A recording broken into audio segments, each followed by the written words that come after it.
ঐক্যবদ্ধ কমিশন জনগণের সঙ্গে রাজনৈতিক দলগুলোর সঙ্গে এটা প্রতারণা। তার ঐক্যবদ্ধ কমিশনটা করা হয়েছিল কেন?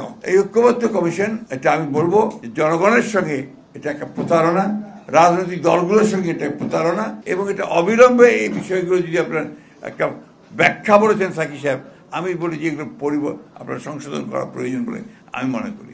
একটি কথা খুব পরিষ্কারভাবে আমরা বলতে চাই, যেটা আমরা এর আগেও বলেছিলাম, যে আমরা মনে করি যে সমস্ত সংকটগুলোর মূলে যে বিষয়টা আছে সেটা হচ্ছে যে সত্যিকার হচ্ছে একটা গ্রহণযোগ্য একটা নির্বাচন, এবং সেই নির্বাচনের মধ্য দিয়ে জনগণের যে পার্লামেন্ট তৈরি হবে, সেই পার্লামেন্টে এই সমস্ত যে সংস্কারগুলো হয়েছে তাকে তারা সংবিধানের মধ্যে নিয়ে আসবে এবং সেগুলো সেভাবে দেশ চলবে। আমরা সেই কারণেই কিন্তু এই 5ই আগস্টের আগস্ট বিপ্লবের পরেই আমরা নির্বাচনের কথা বলেছিলাম। তখন আমাদের কারণে কি বলা হয়েছিল, আমরা ক্ষমতা চাই, সেই জন্য আমরা অতি দ্রুত নির্বাচন চাই। আজকে প্রমাণিত হচ্ছে যে এই নির্বাচনটা যত দেরি হচ্ছে তত বেশি সেই শক্তিগুলো শক্তিশালী হচ্ছে, ফ্যাসিবাদী শক্তিশালী হচ্ছে, যারা বাংলাদেশকে অস্থিতিশীল দেখতে চায়, এখানে একটা এনার্কি তৈরি করতে চায়, এখানে একটা আপনার গণতন্ত্র যেন সত্যিকার অর্থে প্রতিষ্ঠিত না হয় সেই ব্যবস্থাটা দেখতে চায়। আজকে সেই জন্যই আজকে আমি অন্তর্বর্তীকালীন সরকারের প্রধান উপদেষ্টার দৃষ্টি আকর্ষণ করে বলতে চাই,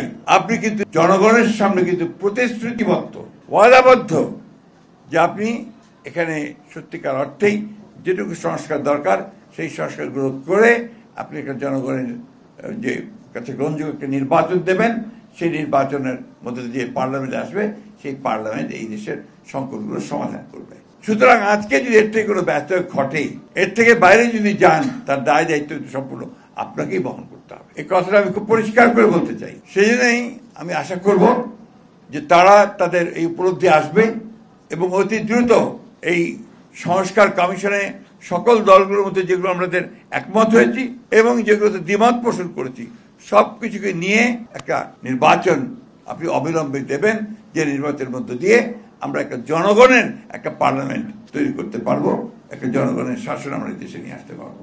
এই কথা বলে আমি আজকে আবার আমাদের এহসান মাহমুদকে আবার ধন্যবাদ জানাতে চাই, যে সব সময় সে সত্যের পথে থাকার চেষ্টা করেছে, শত বিপদের মুখেও যত চাকরি চলে যায় তারপরেও সে তখন কিন্তু কাজ করেছে।